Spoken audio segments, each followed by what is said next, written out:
आज हर एक बंदे की उंगली सिर्फ समय रैना की तरफ या फिर रणवीर अलाहाबादिया की तरफ ही उठी है, लेकिन रणवीर ज्यादा हाईलाइट इसलिए हो रहे हैं।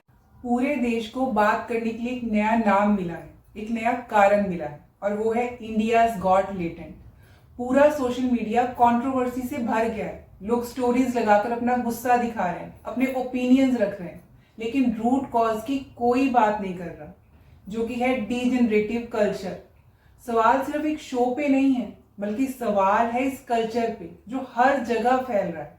चाहे स्टैंड अप कॉमेडी हो, रोस्टिंग वीडियोस हो या फिर रील्स हो, हर जगह अब्यूज और वल्गैरिटी सक्सेस का शॉर्टकट बनते जा रहे हैं। सबसे ज्यादा अलार्मिंग बात तो ये है कि ऐसे शोज और कंटेंट को बच्चे और टीनेजर्स भी देख रहे हैं, जिनके लिए हर लाइन में गंदी गाली देना कूल कल्चर बनता जा रहा है। उनको अपने व्यूज और फीलिंग्स को अच्छे से एक्सप्रेस करना तो आता नहीं है, और लोगों को जल्दी इंप्रेस करने के चक्कर में वो ज्यादा इम्पैक्टफुल अपनी बात को बनाने के लिए गाली ऐड करने लग गए हैं। ओटीटी पर कुछ भी दिखाया जा रहा है, ह्यूमिलेटिंग क्राइम्स यूनिक कंटेंट बन गया, न्यूडिटी एक ट्रेंड बनता जा रहा है। बच्चों को अपने पेरेंट्स की इज्जत करने और उतारने में फर्क महसूस ही नहीं होता, और इस एक्सपोजर की वजह से ऑलरेडी स्कूल्स में सेक्सुअल अब्यूज बढ़ता जा रहा है, जुवेनाइल क्राइम्स रेट बढ़ रहा है, और ये सब टॉक्सिक साइकिल नहीं है, ये एक गिरती हुई सोसाइटी का ब्लूप्रिंट है, एक टूटती हुई सोसाइटी का ब्लूप्रिंट है। आज अगर हम अब्यूज और वल्गैरिटी को नॉर्मल बना रहे हैं ना, अगर हमें लगता है कि बच्चों को फ्रीडम के नाम पर कुछ भी करने देना चाहिए, कुछ भी देखने देना चाहिए, उनके फ्रेंड बनने के चक्कर में, कूल बनने के चक्कर में ये सब कुछ एक्सेप्ट कर लेना चाहिए, खुद को open minded, broad minded show करने के लिए हम उनके मुंह से ये बातें सुन सकते हैं, अगर हम सबको ये ओके लगता है ना, तो हमारी अगली पूरी जनरेशन इमोशनली अनस्टेबल और मेंटली ब्रोकन होने वाली है। बच्चों के साथ ओपनली सब कुछ शेयर कीजिए, बट एक इंफॉर्मेशन की तरह, ताकि उनको बाहर से गलत इंफॉर्मेशन ना मिले, तो आप उनको इंफॉर्मेशन दीजिए।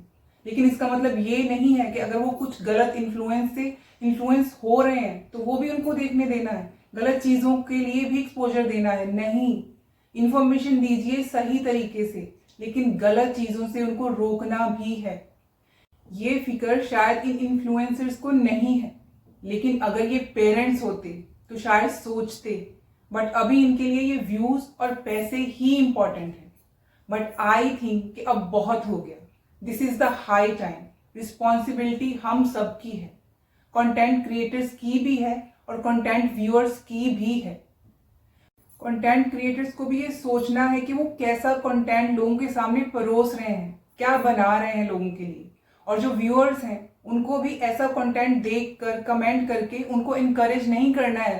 तो गलती उन लोगों की भी है जो गलत कंटेंट को कंज्यूम करते हैं, देखते हैं, इनकरेज करते हैं ऐसे क्रिएटर्स को। लेकिन जो व्यूअर्स हैं वो फेसलेस हैं, इसलिए वो हाईलाइट नहीं होते। लेकिन इसका मतलब ये नहीं है कि उनकी गलती नहीं है, उनकी गलती भी है। हमें भी सोचना चाहिए कि हम किसको अपना हीरो बना रहे हैं, कैसे कंटेंट को ट्रेंड करवा रहे हैं, हम पर इन्फ्लुएंस किसका होना चाहिए, वो जो सोसाइटी को गिराने में लगे हैं, या फिर उन लोगों का जैसे कि आर्मी ऑफिसर्स हैं, एंटरप्रेन्योर्स हैं, साइंटिस्ट हैं, वो टीचर्स, वो इन्फ्लुएंसर्स जो सोसाइटी को बनाने में लगे हैं, किसका इन्फ्लुएंस चाहिए हमें। एक चीज हमेशा याद रखनी होगी कि जो कंटेंट है ना ये फ्री है, लेकिन इसका जो असर है ना वो बहुत महंगा पड़ सकता है हम पर। आप खुद सोचिए कि क्या वल्गर कंटेंट देखकर, फाइट्स और वायलेंस वाली मूवीज देखकर आपका मन शांत रहता है, नींद अच्छी आती है, या फिर दिमाग में वही सब कुछ घूमता रहता है और नींद भी डिस्टर्ब होती है, सपने भी वैसे आते हैं बाद में। क्या ऐसा कंटेंट पूरी फैमिली कंफर्टेबली साथ में बैठकर देख सकती है? क्या ऐसी चीजें आप कंज्यूम जो कर रहे हैं, आप अपने बच्चों के साथ बैठकर देखते हुए असहज महसूस तो नहीं करते? क्या सीखते हैं हम ऐसे कंटेंट से? वल्गर कंटेंट तो सिर्फ एक्साइट करता है कि हम भी कुछ ऐसा करें या बोलें जिससे हम भी बस फटाफट छा जाएं, या फिर करना ना भी चाहें तो ऑटोमेटिकली वो चीजें हमारे बिहेवियर में आ ही जाएंगी, क्योंकि हम इमोशनल डाइट ही वैसी ले रहे हैं, कंज्यूम कर रहे हैं वैसी चीजें हम रोज। तो कैसे बच पाएंगे हम उन चीजों से? अभी भी टाइम है, अभी रुक जाइए, वरना इसके नतीजे बहुत भयानक होंगे। चलिए एक एक्सपेरिमेंट करके देख लीजिए कि 5 दिन वल्गर, वॉयलेंस, न्यूडिटी भरा कंटेंट कंज्यूम कीजिए और अगले 5 दिन शांत, मेडिटेटिव या फिर हल्की फुल्की कॉमेडी, जैसे कि जियो सिनेमा पर लाफ्टर शेफ जैसे शोज भी आते हैं, उसको कंज्यूम कीजिए और उसके बाद ऑब्जर्व कीजिए अपने बिहेवियर को, अपनी लैंग्वेज को। आपको खुद डिफरेंस दिखाई देगा अपने आप में, आप खुद ही नोटिस कर लेंगे आपका दिमाग कब शांत था और कब नहीं था, आप खुद ही जान लेंगे।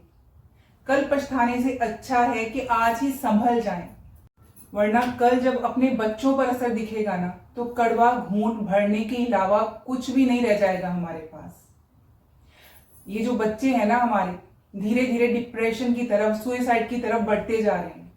ऐसा कंटेंट देखने के बाद ही ऐसी फीलिंग्स पैदा होती हैं, जो बच्चे डिप्रेशन में चले जाते हैं, गलत थॉट्स आती हैं उनके दिमाग में, सुसाइड करने के लिए सोचते हैं, उनका कॉन्फिडेंस लो होता जाता है, क्योंकि दिमाग में वही चीजें घूमेंगी जो वो कंज्यूम करेंगे।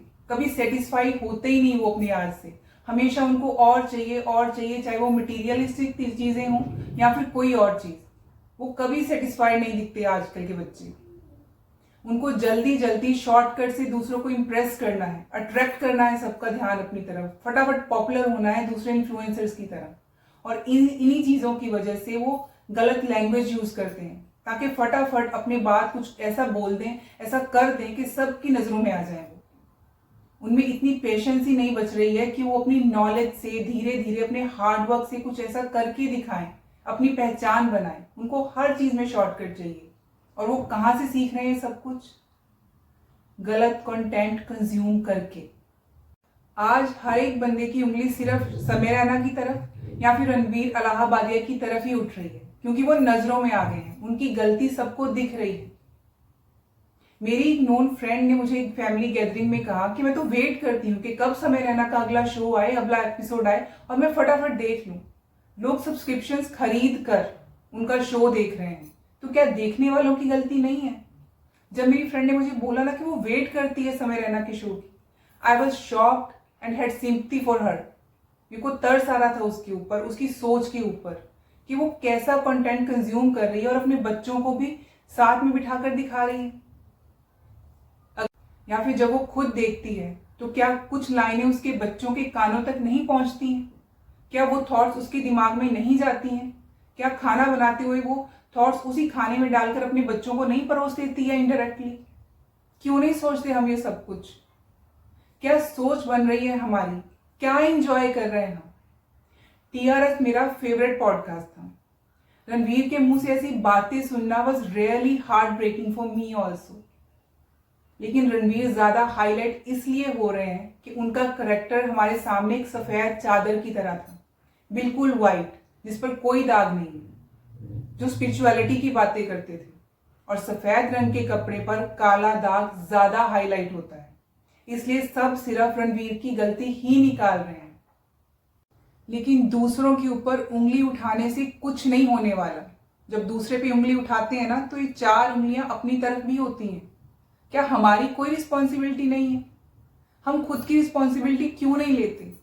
अगर हर कोई अपनी अपनी रिस्पॉन्सिबिलिटी ले ले कि मैं क्या कर सकता हूं सोसाइटी की बेटरमेंट के लिए, अपने परिवार के लिए, अपने बच्चों के फ्यूचर के लिए, तो क्या हमारी सोसाइटी जल्दी सुधर नहीं जाएगी? लोगों को इम्प्रेस करने के लिए अब्यूजिव लैंग्वेज जरूर क्यों यूज करनी है? महाभारत रामायण के शोज आज तक हमें इम्प्रेस नहीं करते। हम इम्प्रेस होते हैं, हम देखते हैं, क्यों नहीं दिखा सकते हम अपने बच्चों को? उनमें भी एक भी वर्ड गलत नहीं यूज किया गया, फिर भी वो आज तक वैलिड है। तो हमें औरों से वैलिडिटी लेने के लिए गलत चीजों की जरूरत क्यों पड़ रही है? मैं हमेशा यही कहती हूं कि खुद एक एग्जाम्पल बनिए, बाकी सब अपने आप आपको फॉलो करने लग जाएंगे। अच्छी वैल्यूज इनकलकेट करिए अपने आप में, अपने बच्चों में। अच्छा सुनिए तो अच्छा अपने आप बोलने लग जाएंगे। अपनी इमोशनल और मेंटल डाइट की तरफ ध्यान देना शुरू कीजिए आज ही, तभी आप अपनी आने वाली जनरेशन को भी हेल्दी बना पाएंगे। फैसला आपके हाथ में है कि आप अपने बच्चों के फ्यूचर के लिए क्या चाहते हैं, कैसा फ्यूचर चाहते हैं। अभी भी देर नहीं हुई है। वो पंजाबी में कहते हैं ना, ਹਾਲੇ ਵੀ ਡੁੱਲੇ ਬੇਰਾਂ ਦਾ ਕੁਝ ਨਹੀਂ ਵਿਗੜਿਆ, ਝਾੜ ਝੰਮ ਕੇ ਝੋਲੀ ਚ ਪਾ ਲਓਗੇ ਤਾਂ ਖਾਦੇ ਜਾਣਗੇ। अभी भी संभाल लीजिए एंड थिंक अबाउट इट।